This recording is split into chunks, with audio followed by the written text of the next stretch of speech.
Next sutta is 5.16.157.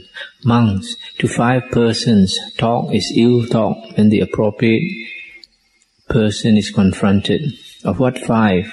Monks, to the faithless, faith talk is ill talk. To the virtueless, virtue talk is ill talk. To the little learned, learned talk is ill talk. To the mean, generosity talk is ill talk. To the foolish, wisdom talk or insight talk is ill talk. And why, monks, is faith talk to the faithless ill talk? Monks, the faithless, when faith talk is talked, are roused, angered, upset, made obstinate. They show temper, ill will and sulkiness. And why? They perceive no achieving of faith in themselves, and they get no joy and gladness therefrom. Therefore, to the faithless, faith talk is ill talk. So likewise, to the virtueless, virtue talk is ill talk. To the little learned, learned talk is ill talk. Likewise, to the mean, generosity talk is ill talk. Likewise, to the foolish, when wisdom talk is talked, they are aroused, angered, upset, made obstinate, they show temper, ill will and sulkiness. And why? They perceive no achieving of wisdom in themselves, and they get no joy and gladness therefrom. Verily, monks, to these 5 persons, talk is ill talk when the appropriate person is confronted. It's the end of the sutta. So you see in this sutta, to somebody without faith, and who has no interest to acquire faith, when you talk about faith in the triple gems, they are not interested, they might even get angry. Just like some people, when they see monks, they think it's bad luck, and they also get angry. And to the virtueless also, somebody who's continually breaking the precepts, you talk about the precepts, they get angry because they can't keep the precepts. And then to the little learned people who are not interested in the studies, in the books, you talk to them about studies and you talk to them about knowledge and all that, they get angry because they are not interested, and it's something like the opposite to them. To the mean and selfish, generosity talk is ill talk. To a selfish person, you talk to him about being generous and all that, he gets angry because he doesn't like to give. To the foolish also, wisdom talk is ill talk. And this reminds me because in one of the suttas, in the Digha Nikaya, the king of the Nagas, the snake spirit, I think, either the king of the Nagas or the king of the Asuras came to visit the Buddha. And he told the Buddha that he wanted to teach the Buddha a chant.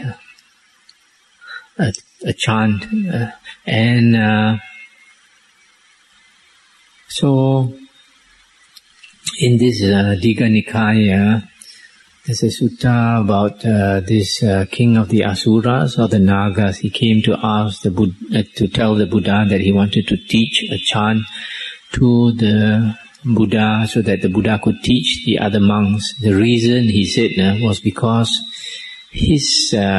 those under him, I think the Asuras, he said these Asuras are very fierce and they often kill. And they don't like monks because monks always talk about keeping the precepts. And they can't keep the precepts and they don't like to keep the precepts. They like to kill. They like to... they are very... their sensual desire is very strong. And they do a lot of things which are contrary to the Buddha's teachings. And they just cannot practice the Buddha's teachings. And because of that, they don't like the Buddha and his disciples. So, it is possible that if the monks go and stay alone in the forest, that some of these devas might harm the monks. So, to protect the monks, this Asura king, he taught the Buddha this chant so that the monks could use it. And in this chant, this is called the Attanatya Sutta, I think, where the names of all the the Asura leaders, the mighty devas, the great devas are mentioned, and that is a protection for the monks. Sutta number 5.16.159. Once, while the Exalted One was dwelling near Kosambi in Gosita Park, the Venerable Udayin, surrounded by a great gathering of laymen, sat teaching Dhamma. Now the Venerable Ananda saw the Venerable Udayin so seated teaching, and thereat went to the Exalted One, saluted, and sat down at one side. So seated, he said to the Exalted One, Lord, the Venerable Udayin, surrounded by a great gathering, teaches Dhamma. And the Exalted One said, Verily, Ananda, not easy is it to teach Dhamma to others. In teaching others Dhamma, Ananda, make 5 things stand up within you, then teach others Dhamma. What 5? Teach others Dhamma, thinking, I will talk a talk on the gradual. Teach others Dhamma, thinking, I will talk a talk with the way or practice in view. Teach others Dhamma, thinking, I will talk a talk out of kindliness. Teach others Dhamma, thinking, I will talk a talk not as a means for gain. Teach others Dhamma, thinking, I will talk a talk not to my own hurt nor to others. Verily, Ananda, not easy is it to teach Dhamma to others. In teaching others Dhamma, Ananda, make these 5 things stand up within you, then teach others Dhamma. That's the end of the sutta. The other day we heard one sutta where the Buddha said that he has great reverence for the Dhamma. Even the Dhamma Raja, the Dhamma King, respects the Dhamma as his Raja. So that is why in teaching Dhamma we have to take pains to teach Dhamma. And the Buddha said these 5 things.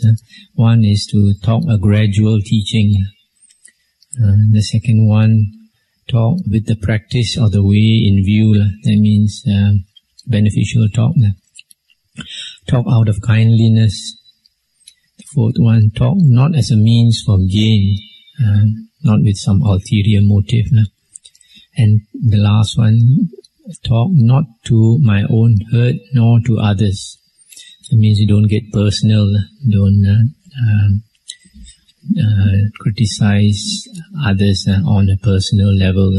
But we can criticize Dhamma. In fact, in the suttas earlier we heard the Buddha said, what we know is not Dhamma, we should point out that it is not Dhamma. And what is Dhamma, we should point out as correct Dhamma. The next sutta is 5.17.161. The Buddha said, Monks, there are these 5 ways of putting away malice or ill will, whereby all malice arisen in a monk ought to be put away. What 5? Monks, in whatsoever person malice is engendered, in him goodwill ought to be made to become more. In this way malice in him ought to be put away. Monks, in whomsoever malice is engendered, in him pity or compassion ought to be made to become more. Equanimity ought to be made to become more. In whomsoever malice is engendered, in that man unmindfulness, inattention ought to be brought about. In this way malice in him ought to be put away. Monks, in whomsoever malice is engendered, in that man the fact that he is the owner of his karma ought to be fixed in mind, and one should think, this reverencer is the owner of his karma, heir to his karma, born of his karma, related to his karma, abides supported by his karma. Whatever karma he shall do, for good or for ill, of that he shall be the heir. In this way malice in him ought to be put away. Verily, monks, these are the 5 ways of putting away malice. That's the end of the sutta. This not only applies to monks, in connection with monks, also for lay people. it is quite easy for ill will to arise against somebody. So the first one, the Buddha said, we should develop goodwill, metta. And metta meditation is one of the very beneficial meditations. We should practice, make it a habit to feel goodwill always. The second one, we practice compassion or pity. The next sutta you can see why the Buddha mentioned compassion. And then the third one is equanimity. Equanimity can be developed stronger if we develop samadhi. When we practice meditation, when we practice samadhi, equanimity becomes quite pronounced, quite strong. And if we practice samadhi often, it becomes part of our nature to be tranquil, to be equanimous. And the fourth one, if in the above, the first three ways can't be put into practice, then we use inattention. That means we just ignore that person towards whom we feel malice.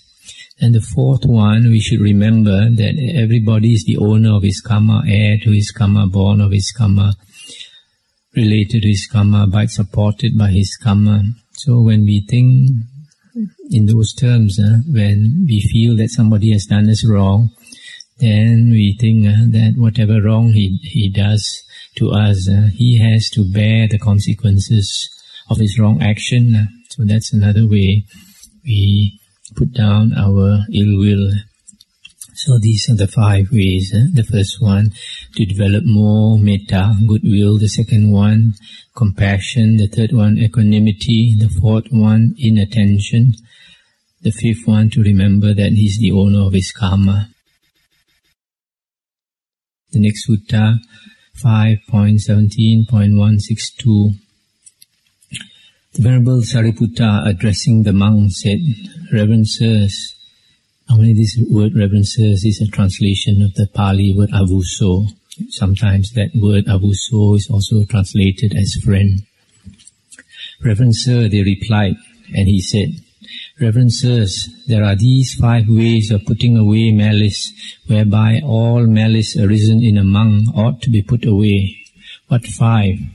There is the case, Reverend Sirs, of the person whose ways are impure in deed, but not in word. In such a person, sirs, all malice ought to be put away. And one whose ways are impure in word, but pure in deed, and one whose ways are impure both in deed and word, yet from time to time obtains mental clarity, mental calm. And one whose ways are likewise impure, but obtains no such clarity and calm. And lastly, one whose ways are pure both in deed and word, and who obtains mental clarity, mental calm. In each, Reverend Sirs, ought malice to be put away. Now of him whose ways are impure in deed, but not in word, how in him ought malice to be put away? Suppose, sirs, a monk who robes himself in dust-heaped rags were to see a rag in the carriage way. He would hold on to it with his left foot and spread it out with his right, and take and make use of the best of it, and go his ways. Just so, sirs, of one whose ways are impure in deed, but pure in word, the ways of deeds that may be impure ought not at that time to be thought on. Let him think at that time on the ways that may be pure. In this way, in him ought malice to be put away. And of him whose ways are impure in word, but pure in deed, how in him ought malice to be put away? Suppose, sirs, a man tortured by heat forespent, wearied, craving and thirsty, were to come to a pond overgrown with mossy slime and water plants. He would plunge into that pond, scattering with both hands the moss and plants here and there, and cup his hands and drink and go his ways. Just so, sirs, of one whose ways are impure in word, but pure in deed, the ways of words that may be impure ought not then to be thought on. Let him think then on the ways that may be pure. In this way in him ought malice to be put away. And of him whose ways are impure both in deed and word, yet from time to time obtains mental clarity, mental calm. How in him ought malice to be put away? Suppose, sirs, a man, tortured by heat and so forth, were to come upon a puddle in a cow's footprint. He might think, here's a cow's footprint puddle, but if I drink of it by hand or cup, I shall stir and churn it up and make it unfit to drink. What if, crouched on all fours, I were to lie and sip as a cow sips, and then go my ways, and he does so. Just so, sirs, of one whose ways are impure both in deed and word, yet from time to time obtains mental clarity, mental calm. Neither the ways of deeds nor the ways of words that may be impure ought to be thought on then, but the mental clarity, the mental calm that he obtains from time to time, let him think then just on that. In this way in him ought malice to be put away. And of him whose ways are likewise impure, but obtains no such clarity and calm, how in him ought malice to be put away? Suppose, sirs, a sick and ailing man, grievously ill, were to go along the highway. It might be with no village near ahead or near behind, unable to get proper food, to get proper medicine, to get proper attention, to get a guide to some village boundary. And suppose another man also going along the road were to see him. Verily it might raise pity in that man, raise compassion, raise commiseration, so that he might say to himself, alas, for this man, he ought to have proper food, proper medicine, proper attention. He ought to have a guide to some village. Why? Lest he suffer here wasting and destruction. Even just so, sirs, of one whose ways are impure, who obtains no mental clarity, mental calm, in such a person verily pity ought to arise, compassion ought to arise, commiseration ought to arise, so that he say to himself, alas, for this venerable sir, he should give up bad habits indeed, and make good habits become more, give up bad habits in word, give up bad habits in thought, and make good habits become more. Why? Lest this venerable sir, on the breaking up of the body after death, arise in the wayward way, the ill way, the abyss, hell. In this way in him ought malice to be put away. And of him whose ways are pure both in deed and word, and who obtains mental clarity, mental calm, how in him ought malice to be put away? Suppose, sirs, a man tortured by heat forespent, wearied, craving and thirsty, were to come to a pool, clear, sweet, cool, limpid, a lovely resting place, shaded by all manner of trees. He would plunge into that pool, bathe and drink, and coming out would sit and lie there in the shade of the trees. Just so, sirs, of one whose ways are pure, both in deed and word, who from time to time obtains mental clarity, mental calm, the ways of deeds, the ways of words, that may be pure at that time, let him think on them then, and the mental clarity, the mental calm that he obtains from time to time, let him verily think on that then. In this way in him ought malice to be put away. Reverend sirs, when a person comes to be calm throughout, the mind becomes calm.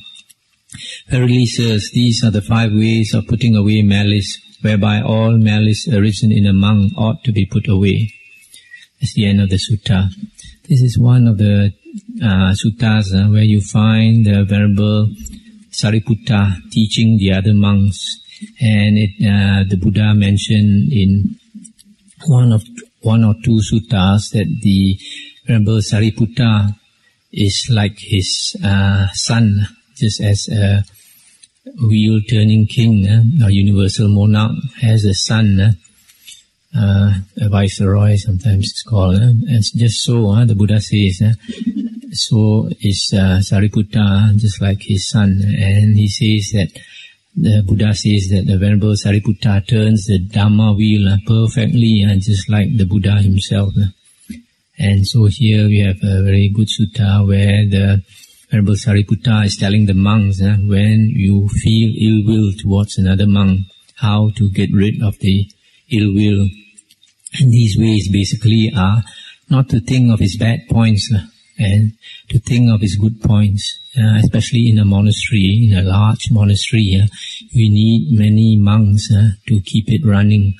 So sometimes when we live together in a monastery, everyone would have their faults. And if we keep looking at each other's faults, then quarrels would arise and sometimes come to blows also.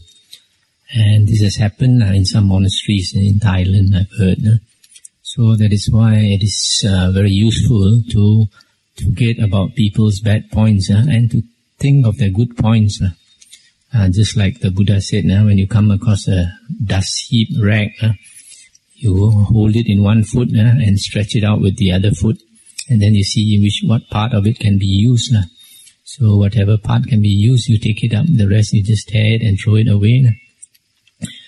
So in this way, this advice is also practical for lay people. Sometimes you work in the office with other people, and you need their cooperation. So they might have some faults that you find quite unbearable, but in that case, you have to think of their good points, and then you find that they can still help you quite a lot, in spite of their bad points. The next sutta is 5.17.166.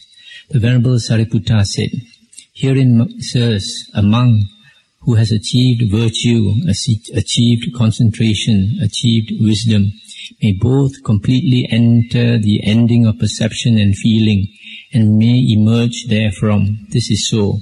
If here, in this life, he make not the gain of knowledge, he will surely go beyond the Deva community that feed on solid food, and arise in the mind-created body, provided he enter and emerge from the ending of perception and feeling. This is so." I'll just stop here for a while.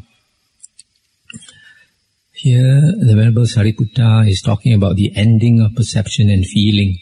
This is a state, it's a very high state of samadhi, when very few people are supposed to be able to have this attainment. Only anagamis and arahants are supposed to be able to enter the ending of perception and feeling. When perception and feeling stops, then the normal six consciousness also stops. So that's why this state is called Nirodha Samapatti, attainment of cessation. And here Sariputta is saying that in this person, when he enters the ending of perception and feeling and emerge, if he does not make the gain of knowledge in this very life, that means if he does not become an arahant, he will go beyond the Deva community that feed on solid food and arise in a mind-created body.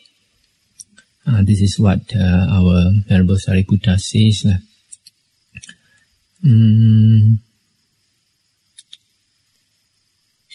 There is one sutta in the Anguttara Nikaya 4.172 where it was mentioned that an anagami can be reborn in the plane, the formless realm, the realm of neither perception nor non-perception was mentioned there. So probably this might refer to that. Now the sutta continues.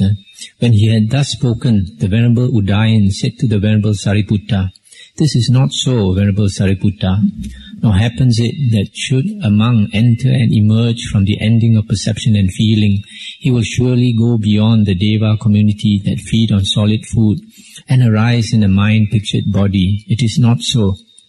The second time, the Venerable Sariputta spoke in like manner to the monks, and the second time the Venerable Udayan contradicted him as before.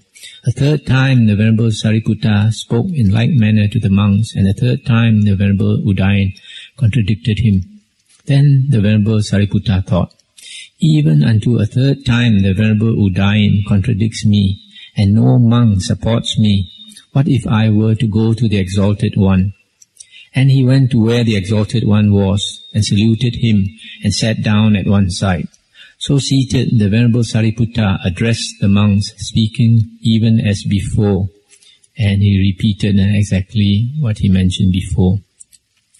When he had thus spoken, the Venerable Udayan replied, "This is not so, Venerable Sariputta. Nor does it happen that if a monk enter and emerge from the ending of perception and feeling, he will surely go beyond the Deva community that feed on solid food and arise in a mind-created body. It is not so." And a second time, the Venerable Sariputta spoke in the same manner to the monks. A second time, the Venerable Udayan contradicted him. Third time, the Venerable Sariputta spoke in the same way to the monks, and the third time, the Venerable Udayan contradicted him as before. Then the Venerable Sariputta thought again, "Verily, before the face of the Exalted One, even unto a third time, the Venerable Udayan contradicts me, and no monk supports me. I had best be silent." And so the Venerable Sariputta was silent. Then the Exalted One addressed the Venerable Udayan and said, "But who do you hold, Udayan, as a mind-created body?" And he replied, "Those Devas, Lord, who are formless, perception-made."